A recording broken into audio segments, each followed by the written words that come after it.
10 reasons your startup is going to fail. Right here in this video, we are going to talk about that. We are going to talk about the 10 critical things you need to know if you want to make sure your startup doesn't fail. Stay tuned because we're going to jump into all of that coming up and so much more.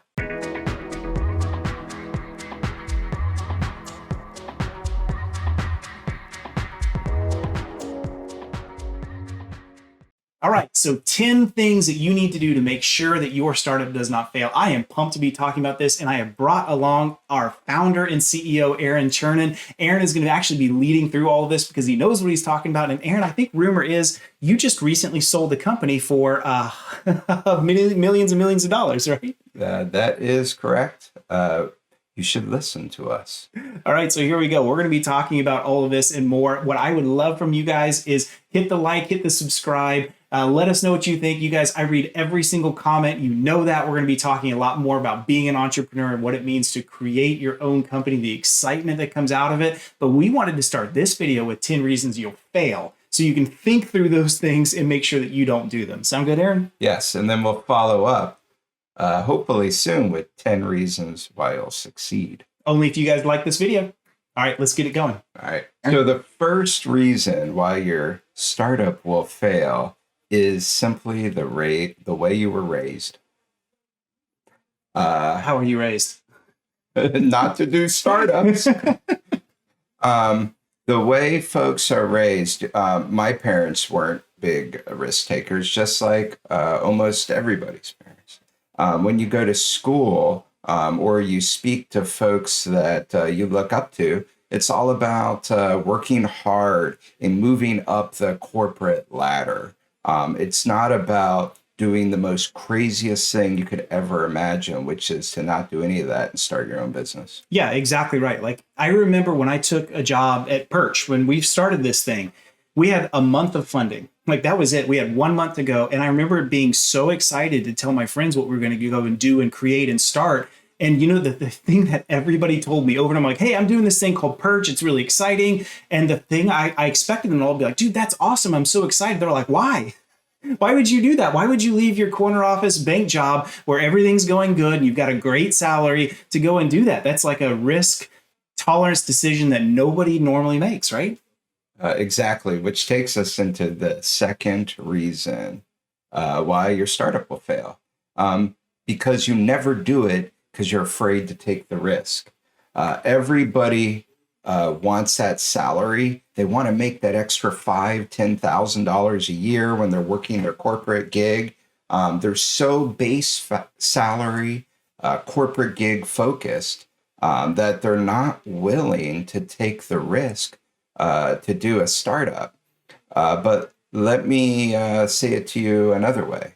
They're also not willing to take the risk to not having to work until they're 70 years old, right? So to me, that is a risk all in itself. Sitting there in your corporate job, watching your 401k grow, hoping that someday you can be old so you can get to that money is extremely risky. What if you don't live that long? Why don't you want to be happy now?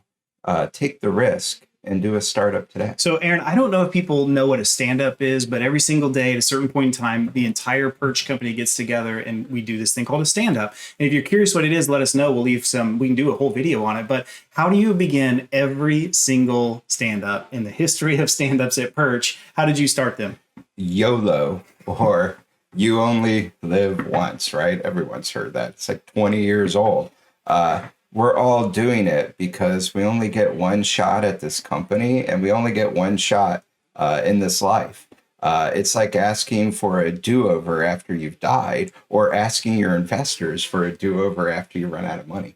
And I can't help but come back to this. Like, yes, there's risk in this, but just like you said, I think sometimes we overemphasize that risk of a startup is risky. But how risky is it to spend your entire life, like you said, never taking that risk, being worried about what's going to happen, never being for sure what's going to happen? I remember you told me this story, and I don't want to get too deep into all of this, but you told me this story one time, Aharon, about at the bank you were at and how they laid off a whole floor of people. It was like one of the biggest banks in the United States, and they all think I have a huge bank job, I'm safe, everything's good, and then a bureaucrat walks in and boom, there goes the whole floor of people.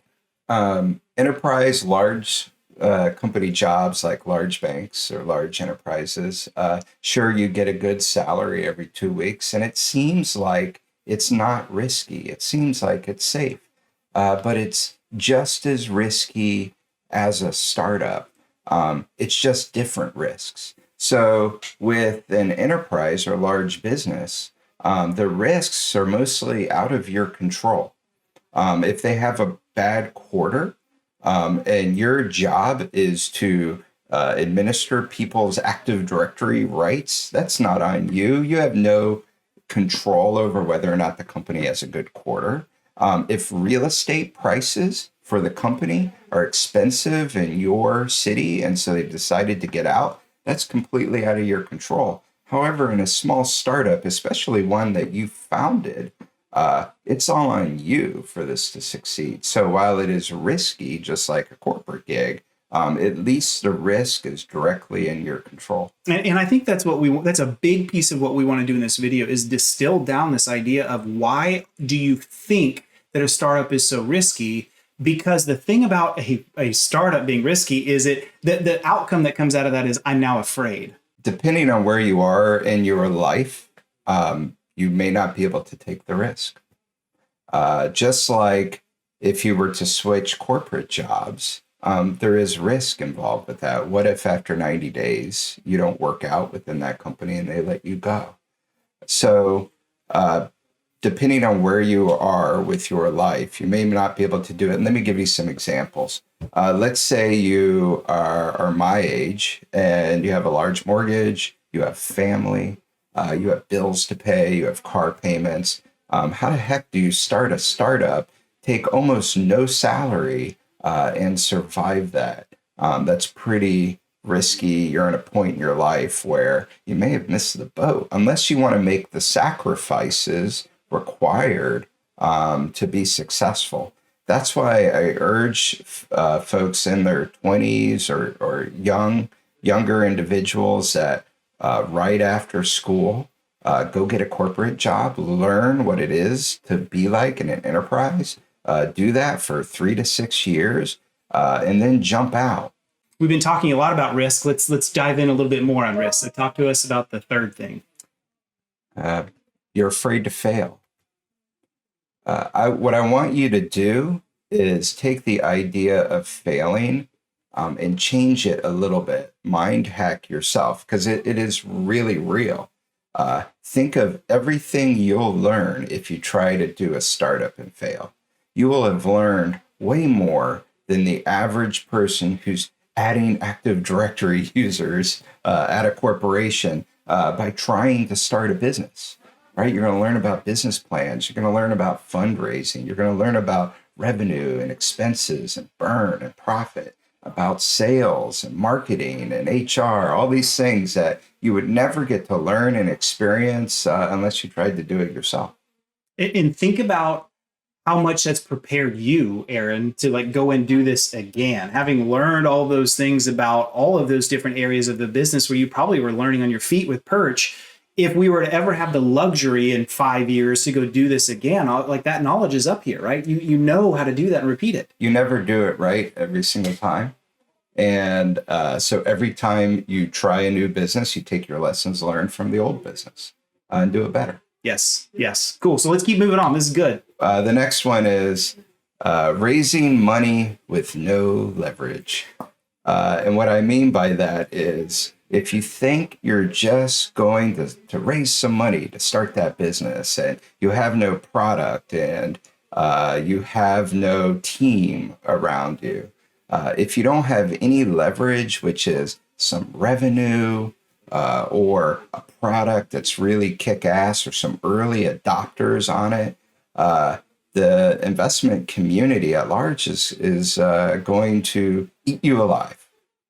You're not going to have any leverage to get terms that are good for you or good for the business. And so I would urge folks to wait as long as possible before you go to raise funds so you can have that leverage. Yeah. So Aaron, I mean, that's really, really good. And one of the things I think about raising money, like you see all these companies on Crunchbase, that like raise over and over. And in the old days, I used to think that was great. Like they'd go after their B, C, D, E, F. And I'm like, whoa, what a great company. They keep raising money and people want to give them money. But every time you do a funding raise, you lose leverage. You lose some amount of control. There's dilution that happens and it's not so great. So maintaining that leverage that you have is really critical, especially at the beginning. And to wrap up, you're going to send me on a little tangent here, but when you're on Crunchbase, you're seeing all the other high-tech startups that are raising 100, 200 million to run the business.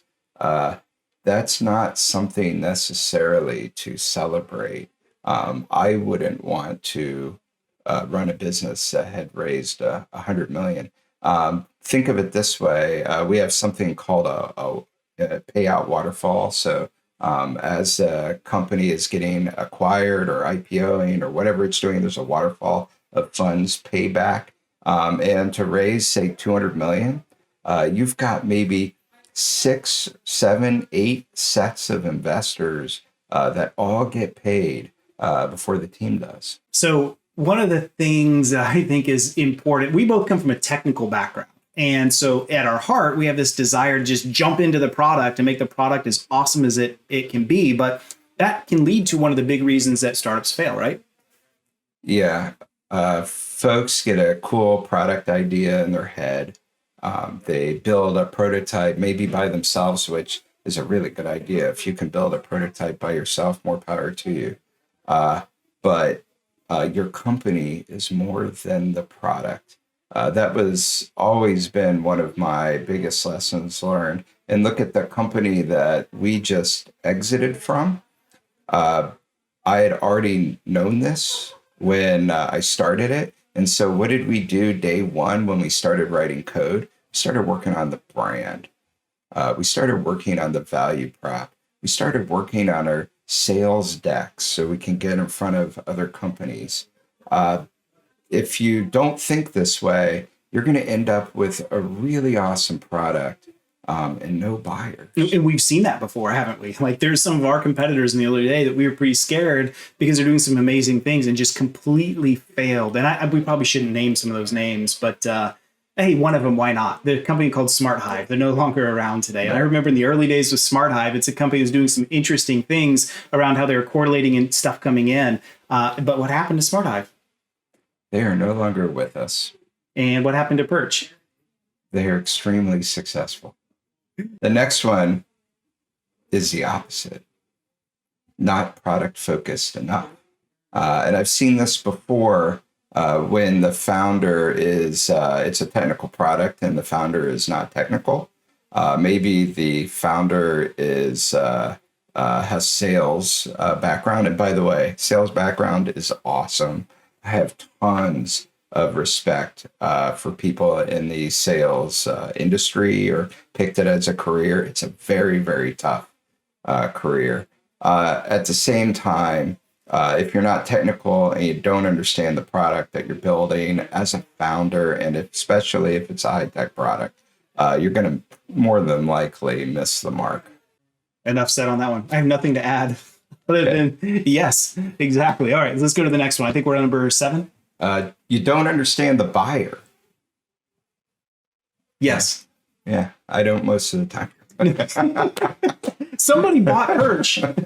Somebody out there was still trying to figure out why and who. No, but like really, there's truth to that. Like you've got to understand who. Like I've been in a bunch of meetings like through Perch's career where you just want to pause and say, well, wait, all this stuff that we're talking about is great, but who's buying this and why are they buying it? And why are we delivering this feature and who's requested it? What's the importance behind all this? And I will say, Aaron, if there's one thing that we did really good at Perch, it's hearing what our buyer is asking for and delivering. We weren't always perfect at it, but really I'd say 90% of the time, nailing what they were asking for. And that creates excitement, that creates happiness, it creates goodwill. They're going to go tell everyone else, hey, that company, like they listen, they care about what I want and what I need. And I think that's so important. Where did you learn that trait from? By doing it wrong many times and then doing it correctly because I did it wrong.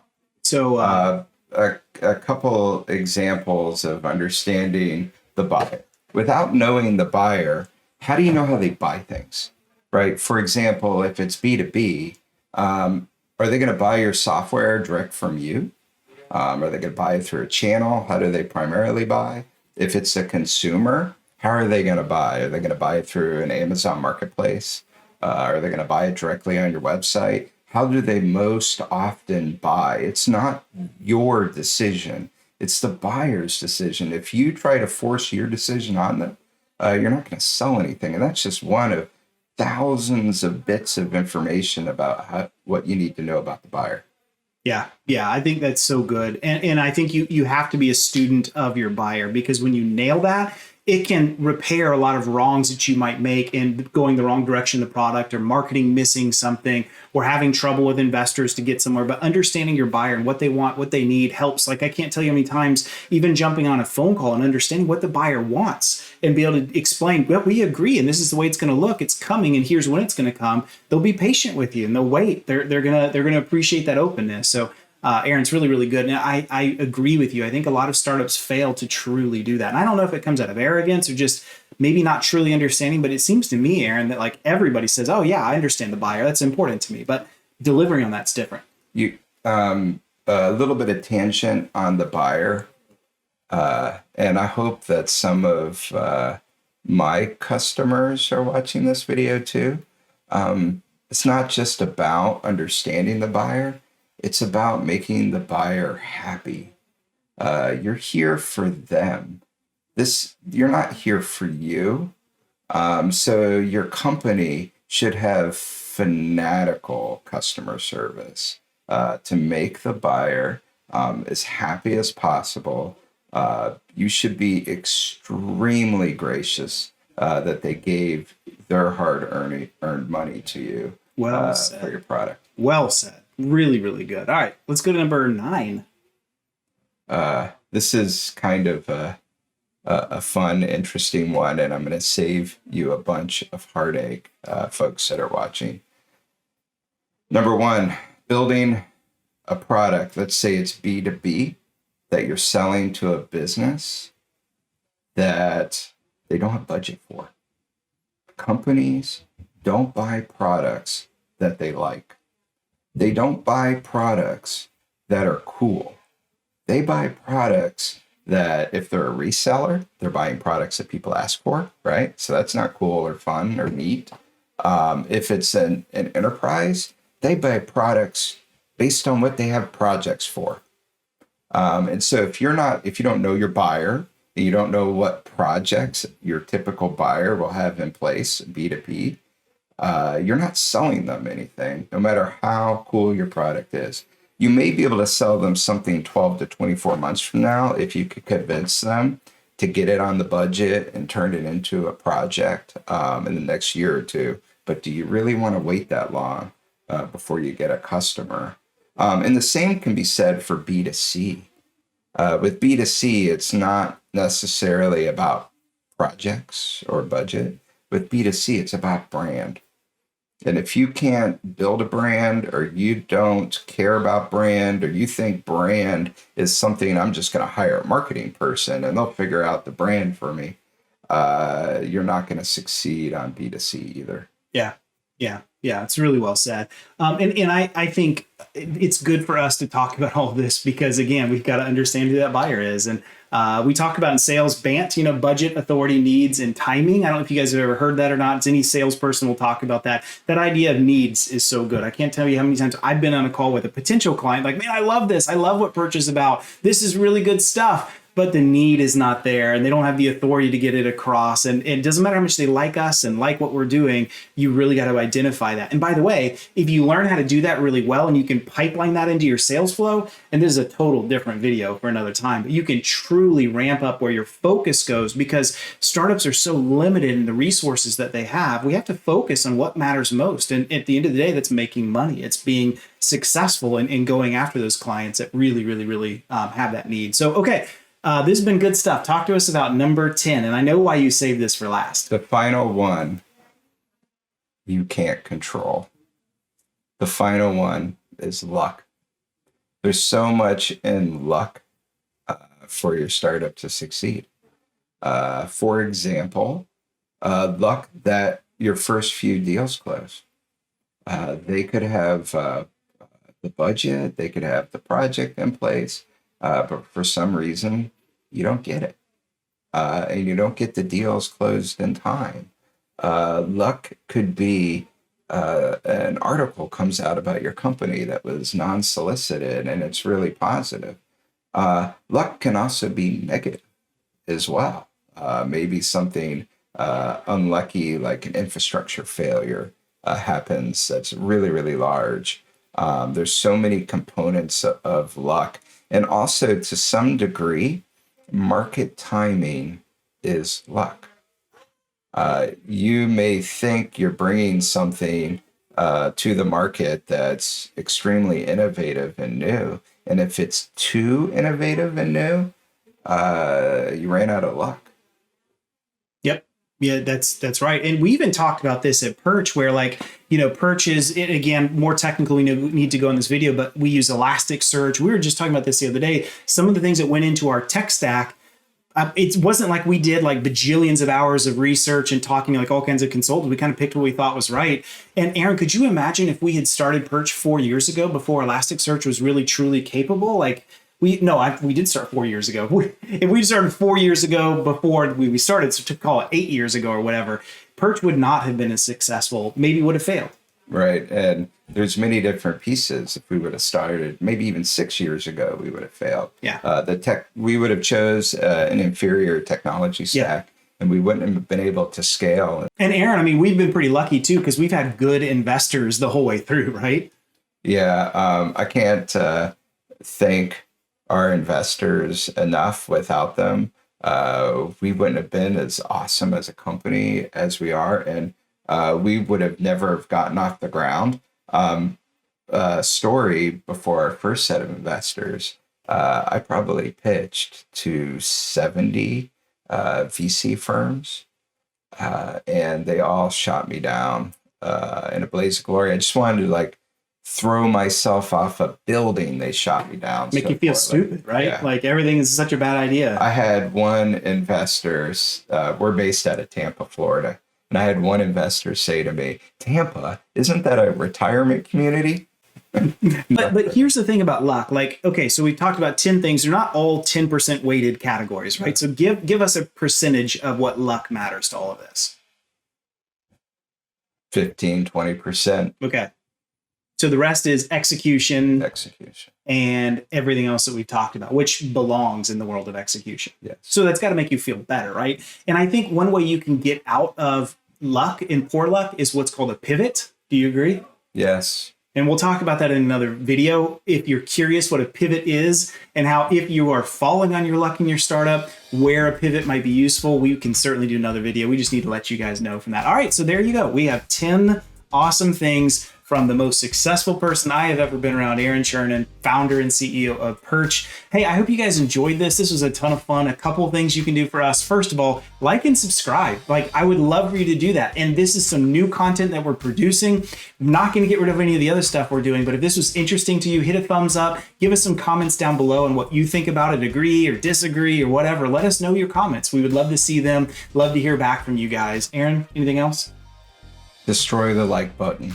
Toodles. Bam, bam, bam, bam, bam, bam.